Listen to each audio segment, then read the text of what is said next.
Buenas noches. Buenas noches. Buenas noches. ¿Qué tal? ¿Cómo están? Buenas noches, Cris, ¿cómo le va? ¿Qué tal, Danica? Ya listo, entonces. ¿Cómo les va? Todo Bien, bien. bien, Y gracias. ustedes aquí para hacerle una entrevista. Vamos a ver.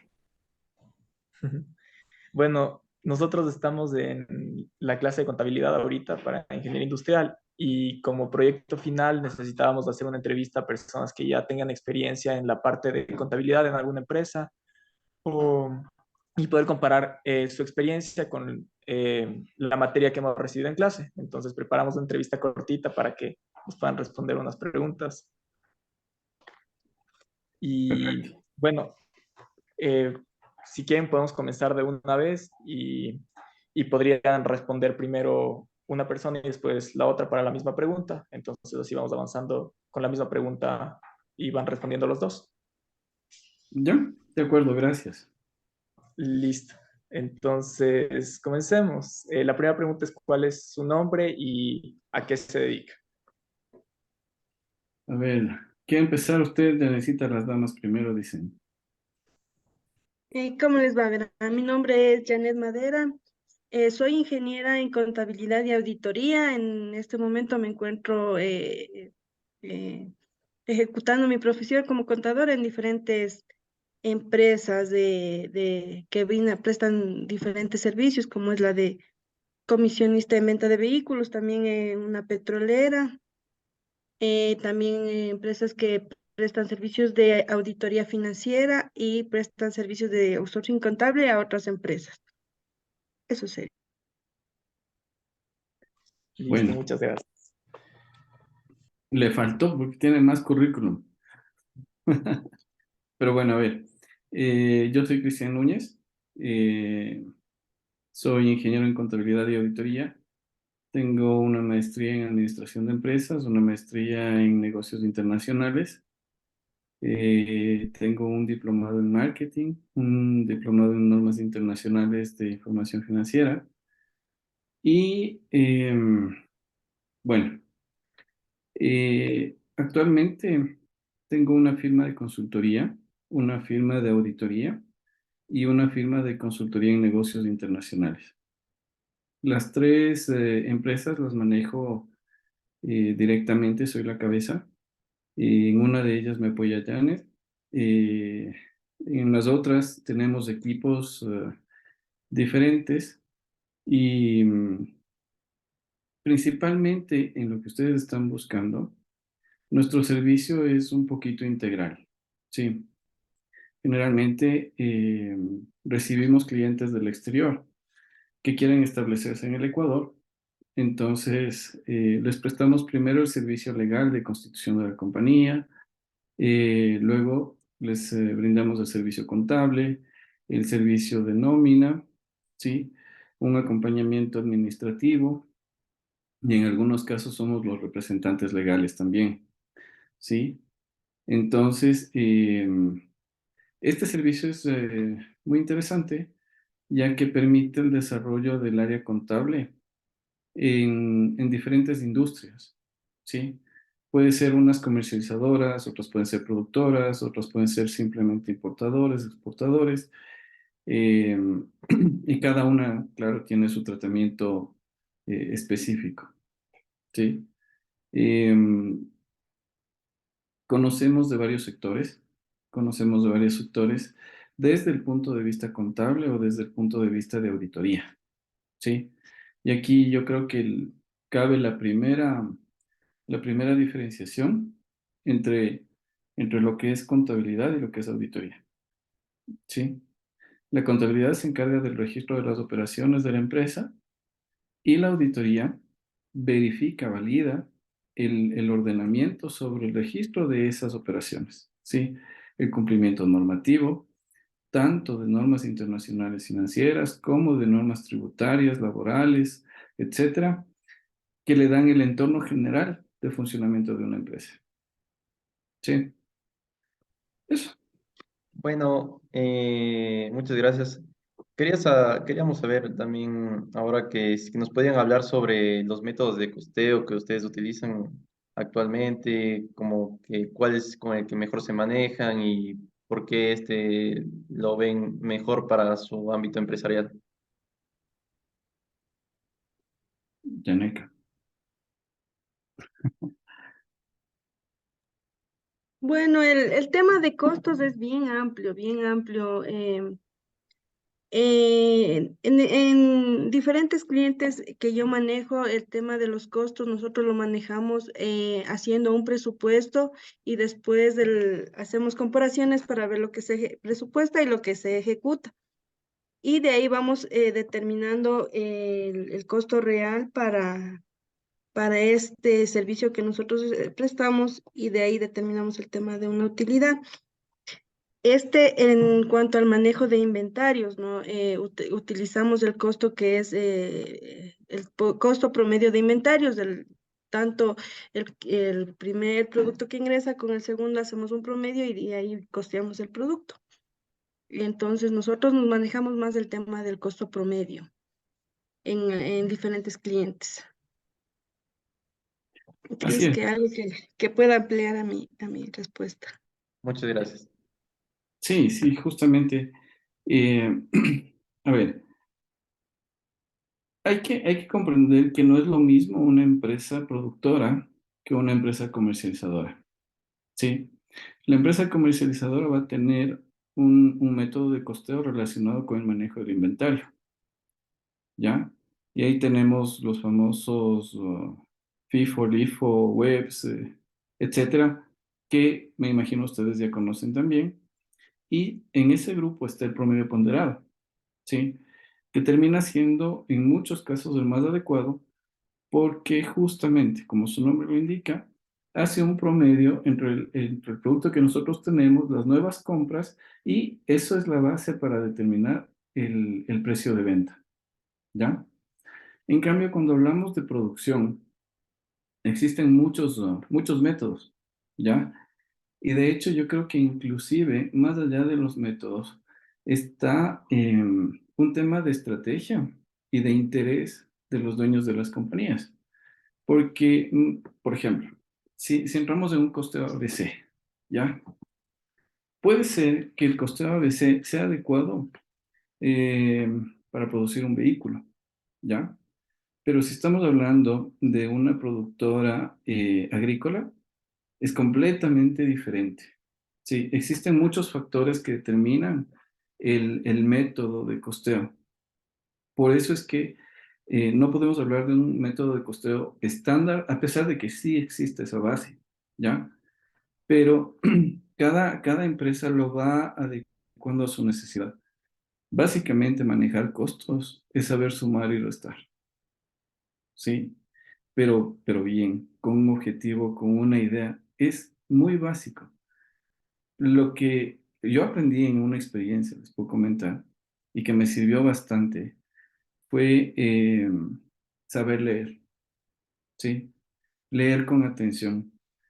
Tuve un caso de una empresa española que vendía queso. Este es un caso de maestría. Y el productor quería reducir sus costos, lógicamente para aumentar su utilidad.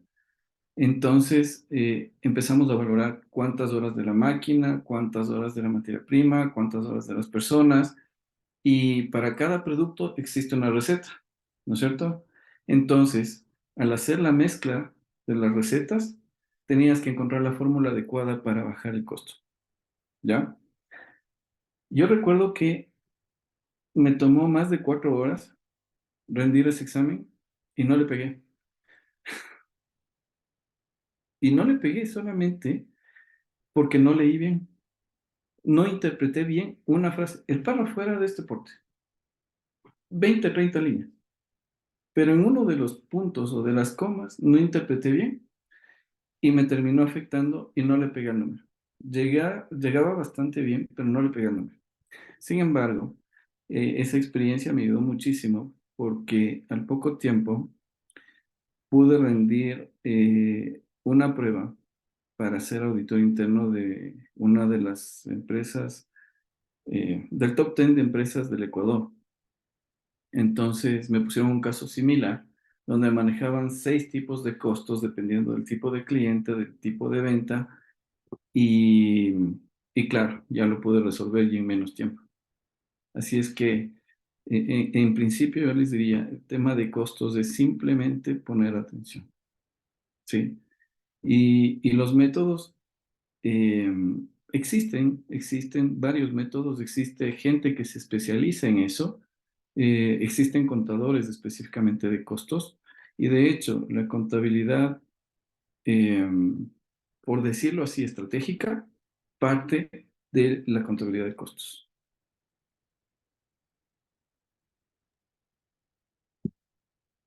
Listo, muchas gracias. Y justamente, bueno, nosotros entendemos que al momento de realizar los costos existe una cierta libertad para organizarlos de cierta forma dependiendo de la situación y de los intereses de la empresa. ¿Qué criterios ustedes utilizan para crear estos costos y ustedes cuánta libertad tienen como contadores al momento de hacer estos y cuánto está involucrada la empresa o otros departamentos que tomen decisiones con estos costos? Es simple. Verás, cuando, cuando ustedes definen qué producto se va a realizar, les decía, preparan una fórmula, ¿sí? Y por eso les decía los costos. A veces es A más B más C, ¿ya? Entonces, en esa fórmula vamos a hacer una hamburguesa, ¿ya? Entonces, la fórmula dice que lleva un pan, 200 gramos de carne, 10 gramos de lechuga, etcétera, ¿no es cierto? Entonces, el contador de costos no tiene espacio, no tiene libertad. Quien tiene libertad es el área de producción, porque ellos son los que definen el producto que van a elaborar, ¿ya? El contador recibe la fórmula y simplemente la va verificando, ¿ya? Tiene una bodega, ¿no es cierto? Recibe una orden de producción de 100 hamburguesas, entonces tuvieron que haber salido 100 panes.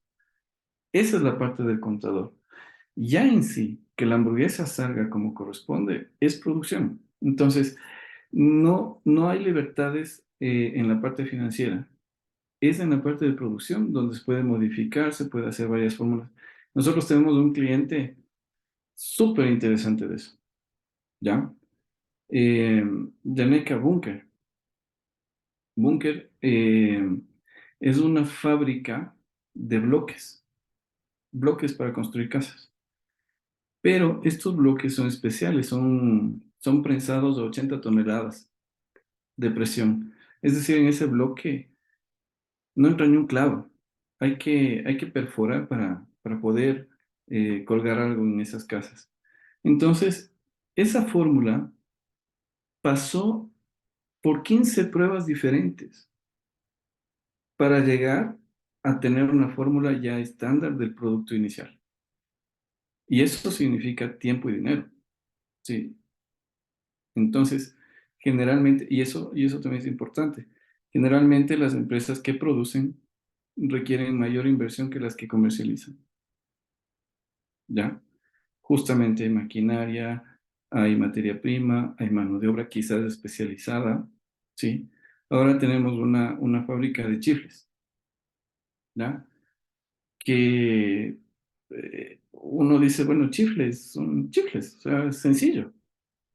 Pero llegas a la fábrica y te das cuenta de que no, hay una empaquetadora, hay una cortadora, hay una prensadora, hay una freidora. Entonces, ya vas viendo una, dos, tres, cuatro, cinco máquinas y te das cuenta de que el proceso de producción tiene uno, dos, tres, cuatro, cinco, seis pasos. Hasta cuando llega a la bolsa y finalmente a la caja para exportarse o para salir a la venta. Entonces, como les digo, ahí el dueño realmente eh, del, del proceso de producción es el que tiene las libertades. El área contable generalmente se utiliza también como un área de control, ¿sí? Entonces, en el ejemplo que les decía de las hamburguesas, Tenían que salir 100 panes, pero en el camino cortaron mal, se les mojó uno, dos, tres, y terminaron saliendo 110. Entonces esos 10 ya son pérdidas. Sí, eso es lo que ustedes van a ver ya en su mundo, ¿no? Industrial, porque pasa en todo. Por más que se quiera evitar, siempre hay mermas, siempre hay el riesgo de pérdidas. Sí, entonces, Yanequita, no sé si usted ahí quiera contarnos alguna experiencia también. El mundo petrolero es otro mundo bien chévere. Bueno, les cuento. Este tema de los costos, ahorita estoy en una empresa que es petrolera, ¿no? Ellos tienen mantenimiento vial. Esta empresa, las personas que se encargan de realizar los costos y todo y determinar cuánto van a gastar es el que es el de control de proyectos. Entonces, él hace un presupuesto y mediante este presupuesto ellos hacen el mantenimiento vial. Entonces, el ejecutor, el señor de proyectos, ellos son los que están encargados de adquirir el tema del material y todo el del proyecto. Entonces, nosotros prácticamente como contadores solo recibimos las facturas, la procesamos, la controlamos y el que se encarga de que efectivamente el proyecto y el mantenimiento vial se haya efectuado y se haya utilizado es el del control de proyectos. Ahí es el que nos ayuda a nosotros a identificar que se haya gastado menos o que se haya gastado más, ¿no? Dentro de este rubro, ¿no? Que es muy importante, que es mantenimiento vial. Eso en cuanto a una experiencia, ¿no? De costos. Eso. Muchas gracias. Ahora tenemos una siguiente pregunta también. Queríamos, por favor, saber cómo se realizan los estados de resultados. Janet es la especialista. Bueno, en el estado de resultados, ¿qué es lo que nosotros identificamos en cualquier tipo de empresa? Son los ingresos, costos y gastos. En los ingresos es el tema de facturación, todo lo que se ha facturado, todo lo que se ha producido, en el caso de una empresa que se dedica a comprar y a vender, en el caso de una empresa que haya prestado servicios o alguien que haya hecho comisiones, son los ingresos. Y los costos y gastos depende del proyecto, donde podemos ver la mano de obra, honorarios profesionales en costos. Y gastos, el tema de gastos administrativos, lo que son arriendos de oficina, pago de servicios básicos, em, servicios contables y todo el tema van en gastos administrativos. Eso sería simple en un estado de resultados, ¿no? Donde podemos evidenciar que cuánto hemos recibido, cuánto nos ha costado este proyecto este proyecto en sí y la utilidad que nos ha generado, ¿no? Esto podemos visualizarlo mes a mes. Ujú. No sé si algo quieran. Sí, a ver, primero mencionarles que el estado de resultados se mide de forma anual, ¿ya? Es decir, tiene una fecha de corte que va del 1 de enero al 31 de diciembre de cada año. ¿Sí? Segundo, claro, como mencionaba Janet, reúne básicamente la operación, el por qué existe la empresa. ¿Sí? Una empresa existe para producir y vender y lógicamente en ese proceso tiene que adquirir varias cosas, ¿no es cierto? Tiene que adquirir las máquinas, tiene que adquirir la mano de obra, los materiales, etcétera.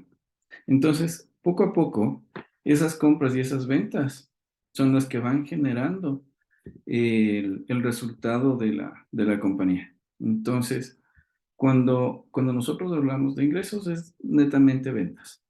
Costos, tenemos dos tipos de costos diferentes. El uno es el costo de producción y el otro es el costo de ventas. ¿Sí? Cuando nosotros sacamos las ventas menos el costo de ventas o el costo de producción, tenemos el margen operativo. ¿Sí? ¿Por qué se llama margen operativo? Simple. Simple, muy simple porque em, les decía, se relaciona con la operación de la empresa. Las ventas se dan por la naturaleza de la compañía, es operación. Los costos se dan por la naturaleza de las ventas, entonces también son parte de la operación, ¿sí? Ese margen es el que debería ser el más alto porque va a permitir que la empresa tenga gastos adicionales. Entonces ahí sí entramos en lo que mencionaba Janet, ¿no? Que tenemos gastos administrativos, que el arriendo, que los servicios, que el cafecito, que los viajes, etcétera. Todos esos otros gastos se llaman generalmente gastos administrativos, ¿sí? Luego tenemos los gastos financieros, ¿sí? Que los gastos financieros están relacionados con el apalancamiento que recibe la empresa, es decir, con los préstamos que tiene la empresa. Son gastos relacionados netamente con el manejo financiero, ¿sí? Intereses, gastos de mantenimiento de cuenta, de tarjetas de crédito, etcétera, ¿ya? Finalmente ya tenemos la utilidad de la compañía, siempre y cuando las ventas sigan siendo mayores, ¿no? Y ese es el resultado que se marca para el cálculo de participación a trabajadores y para impuesto a la renta, ¿ya? Em, Creo yo que el estado de resultados básicamente es un arma, por decirlo así, muy interesante y que realmente utilizan muchos gerentes para la toma de decisiones, ¿ya? Entonces, el estado de resultados debe ser totalmente transparente para saber o para definir qué planes vamos a hacer en los siguientes periodos, ¿ya? Listo, muchas gracias. ¿Cómo están? Buenas noches. Bueno, para terminar un poco esta entrevista, nos gustaría saber también cuáles son los errores más comunes que se suele cometer en contabilidad y qué ustedes recomiendan para poder evitarlos. Yanekit. Ah, está muteada. Estaba pensando los errores. ¿Qué errores? Si quiere, yo empiezo. Sí, sí, sí, porque no sé. Y Janet no tiene errores. No, Casi no se equivoca. A ver, no me acuerdo. generalmente hay errores de cálculo, ¿sí? Eh, que se dan cuando no interpretamos bien el orden de un hecho. Una transacción es un hecho, ¿sí? Es algo que sucede, ¿ya? Entonces, si no sabemos entender bien el hecho, posiblemente nos equivocamos, sumamos mal, restamos mal, hacemos mal una multiplicación, una división. Muy sencillo como eso, que ya genera un problema. Luego viene el otro problema que generalmente sucede o error que está en la asignación de cuentas. ¿Sí? Yo interpreto que una compra es una compra de materia prima, es inventario, ¿sí? Contra una cuenta por pagar, ¿ya? Pero resulta que mi asistente no se dio cuenta y me registró un gasto, ¿sí? Directamente. Entonces, al generarme ese error de asignación de cuenta, me perjudica en el costo y me perjudica en el resultado y me perjudica en el inventario, ¿sí? Entonces, pasa lo mismo en las sumas. Resulta que hay errores de digitación, donde compramos 100 unidades de tal cosa y por escribir rápido pusimos 1000, pusimos 10. ¿Ya? Entonces empiezan a generar diferencias entre lo que tenemos físicamente y lo que tenemos registrado en el sistema, ¿sí? Para eso hay diferentes métodos, se hace una toma física de inventario, se cuenta todo, se valora y ahí se identifican las diferencias, se registran los ajustes contables, que gracias a Dios existen muchas formas de arreglar en la parte contable, pero que se deberían evitar. Sí, yo les diría, los principales son esos tres tipos, ¿no? La diferencia de cálculos, la diferencia de asignación de cuentas y la diferencia y los problemas de digitación.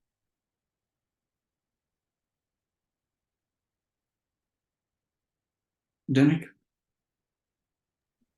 Sí, Cris, sí, prácticamente serían los principales, ¿no? Los que siempre suele hacer la asistente. Hay uno más, que es el desconocimiento. Exacto, el desconocimiento. Sí. Nuestras leyes tributarias son muy variables, están cambiando constantemente. Entonces, esta profesión requiere de mucha lectura, de mucha actualización, de mucha, eh, inclusive yo diría hasta curiosidad, en cierto punto, porque eso determina que la contabilidad puede ser bien llevada. Casos tenemos muchos en los que el asistente, lo que les decía, ¿no? El asistente pensaba que era gasto y registró en el gasto.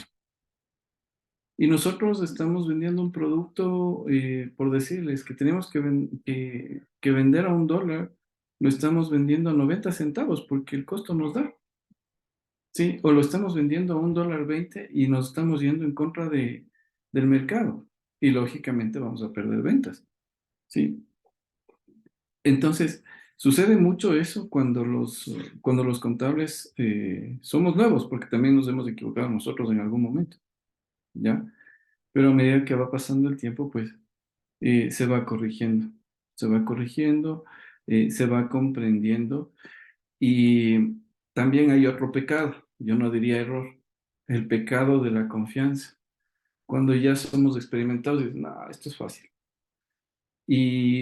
Y por pensar así, dejamos que se nos pasen cosas importantes. Siempre hay que estar, bueno, yo diría, más que alerta, atento, ¿sí? Atento al trabajo que estamos haciendo. Es un trabajo de concentración, no digo de ultra concentración como un ajedrez, pero sí se requiere la concentración de vida para evitar ese tipo de errores. Y Cris, yo tengo una otro, pregunta más. lo último yo. Otro tema que también es importante, al que nosotros también nos arriesgamos mucho, es que las leyes aquí en el país son muy cambiantes. O sea, de un mes a otro ya cambia el porcentaje de retención o ya cambia que ya, por ejemplo, el representante legal antes se afiliaba, ahora de ley es factura y eso es un cambio de un mes al otro. Entonces, como contadores, hay algunos que nos estamos capacitando constantemente, ¿no? Pero hay otros que siguen en la misma monotonía y van a seguir cometiendo los mismos errores. Ese sería otro Claro, error que es cambiante, ¿no? Tema de las leyes aquí en el país. claro, y de la mano van las estimaciones contables también. Sí, muchas estimaciones. ¿Saben lo que es una estimación contable? Si nos puede ilustrar. A ver, una estimación contable es el cálculo de la depreciación, ¿ya? Y el cálculo de la depreciación se define de dos maneras. La una, tributaria, que es por método de línea recta, que está definido en la ley de régimen tributario. Y la otra, que es bajo NIBS, que dice que se debe depreciar un activo en función del tiempo que este activo va a brindar rendimientos a la empresa, ¿ya? Entonces, si la administración se equivoca en la definición de la estimación contable, puede estar afectando su resultado, ¿ya? Ejemplo, digamos que teníamos ventas de 100,000, un costo de ventas de 80,000, nos quedaban 20,000, pero nuestras máquinas tienen un costo de $300,000 y se deprecian a 10 años. Si nosotros depreciamos a 10 años, tendríamos que deducirnos $30,000, es decir, por efecto de la depreciación, ya perderíamos $10,000. ¿Sí? Ese es un error que actualmente vemos muchísimo desde que se implementaron las NIFs en el Ecuador. Y como este tipo de estimación, hay varias, ¿sí? Hay varias estimaciones contables que no significan una salida de dinero efectivo como tal, pero que sí pueden afectar al resultado y convertir lo que nosotros veíamos como una ganancia operativa en una pérdida de la empresa. ¿Sí? Entonces son temas con los que hay que tener mucho cuidado. Listo. Tengo una pregunta más y es acerca de llevar la contabilidad en empresas internacionales. ¿Qué tan diferente es y qué información ustedes necesitan acerca de la legislación de cada país o regulaciones para poder llevar la contabilidad en un país diferente y comparado a llevar la contabilidad de una empresa nacional? A ver, yo creo que excepto China y Estados Unidos, las normas internacionales aplican para la mayoría de países, para el resto podría decirles, ¿ya? Entonces, existe un marco que determina el manejo de la contabilidad y que de alguna manera también estandariza, ¿no? Que mi plan de cuentas sea el mismo en Colombia o en Ecuador, ¿ya? Donde se generan las diferencias es en la parte tributaria. La legislación de un país, eh, es más, yo les diría, la legislación de un país de América Latina es casi que muy similar, ¿sí? Pero si nos comparamos con un país europeo, empiezan los cambios, ¿ya? Estados Unidos tiene su propia legislación, su propia normativa financiera, por así decirlo. Antes nosotros teníamos las famosas NEC, que eran las normas ecuatorianas de contabilidad. Luego pasamos a las normas internacionales de información financiera y estas nacen en Europa y se aplican en toda Europa. Luego se riegan por toda América y por los otros continentes, pero China y Estados Unidos no las adoptan. Entonces, básicamente, en el marco financiero no es muy complicado. En el marco tributario hay que poner mucha atención y, y esta pregunta también tiene relación con una herramienta que utilizamos nosotros, que es el sistema, ¿no? Entonces, resulta, y se han dado casos, ¿no? Por ejemplo, ahora tenemos el caso de una empresa argentina que tiene un sistema y que está entrando al Ecuador y nos dice, quiero trabajar en mi sistema. No hay problema, trabajamos en tu sistema, pero ambienta tu sistema a la parte tributaria ecuatoriana, ¿sí? Y ahí empiezan los problemas, porque ellos nos dicen, no, es que me toca desarrollar, me toca hacer cambios, eso me va a tomar 6 meses, un año de implementación y tanta cosa. Entonces, preferible utilicen ustedes su sistema y a nosotros nos emiten un report, ¿ya? Una palabra clave que nosotros utilizamos es el famoso mapeo, ¿sí? ¿Qué es el mapeo? Homologar. Homologar simplemente las cuentas de una casa matriz y adoptarlas en ese mismo sentido para cada uno de los países donde estamos ubicados, ¿ya? Creo que esa es la manera más sencilla de llevar una contabilidad de forma internacional. Y luego viene otra palabra interesante que es la consolidación de estados financieros, ¿ya? Si yo no hablo el mismo idioma que el otro país, esa consolidación es complicada. Cuando yo hablo el mismo idioma, se vuelve nuevamente una cosa de sumar y restar, nada más. Y hay que saber en dónde y cómo para llegar a tener un balance consolidado del total del negocio, sea que esté en 1 o en 10 países. ¿Ya? Eh, Creo que eso, aparte de los idiomas, esas son las cosas complicadas, pero de ahí, eh, la verdad es que no conozco muchos profesionales ecuatorianos que sin problema han podido ser auditores en otros países, inclusive hasta en Estados Unidos, donde la normativa es diferente, ¿ya?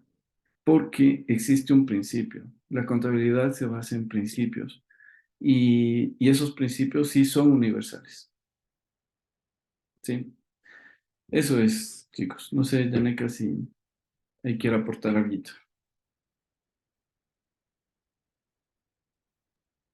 Bueno, y yo quería hablar el tema de lo tributario en contabilidad con otros países, es el tema del análisis del impuesto a la renta. Hay que ver qué países tienen, son paraísos fiscales, tienen convenios de doble tributación, eh, cómo determinar el porcentaje de impuestos que van a pagar aquí en el país y qué porcentajes de impuestos van a pagar en el otro país, o si pagan solo en un país o en el otro no. Eso es un tema sí, súper amplio. Esto ya se ve ya en contabilidad en maestría. Ya Eso sí es otro nivel. sí, es otro nivel de contabilidad de tributación. Sí, sí. Sí. Pero o sea, se maneja eso, el tema de, ¿cómo se llama? De los precios de transferencia, que sí es más complejo, que eso ya manejan prácticamente las multinacionales, las empresas multinacionales manejan precios de transferencia, eso, eso nomás por Pero aquí. sería importante comentarles qué son los precios de transferencia, ¿no? Comente. A ver, el análisis de precios de transferencia, primero, nace por un principio de libre competencia, ¿ya? Y se refiere principalmente a que nosotros, cuando pertenecemos a un mismo grupo, no estemos dando preferencias a nuestro grupo en cuanto a precios de venta, ¿ya? Sino que tengamos el mismo tratamiento. Y el mismo tratamiento que tenemos no solamente con clientes, sino el mismo tratamiento que existe en el mercado como tal, ¿ya? Por ejemplo, si nosotros importamos llantas y tenemos una empresa filial en China y la empresa china nos va a dar las llantas a nosotros, se me ocurre, a $10 la llanta, ese es el precio que debería estar rondando en el mercado. 10, $11, 10.50, 9.80, por ahí. Pero, ¿qué sucede si a nosotros, nuestra empresa asociada, nos vende en 5? Estamos rompiendo un principio de libre competencia, ¿sí? Y eso es penado, ¿ya? Por eso, este análisis de precios de transferencia es reportado, en el caso del Ecuador, al Servicio de Rentas Internas, para demostrar que no estamos fallando o que no estamos faltando al cumplimiento de ese principio, ¿sí? Eso puede traer varias consecuencias en el caso de incumplimientos, ¿ya? Pero generalmente el análisis lo contrata la misma empresa, ¿sí? Hay montos que definen la obligación, hay empresas que no esperan cumplir esos montos, sino que hacen el análisis como una buena práctica, ¿ya? Y con la intención de estar tranquilos, de saber que no están incumpliendo. Hay gente que mira esto como un tema de cumplimiento. Hay gente que mira esto como una oportunidad de estrategias, de generar nuevas estrategias. Sí. Entonces ya depende de cada cabeza, de cada persona, cómo utiliza la información. ¿Ya? Y lo mismo pasa en la contabilidad. ¿Sí?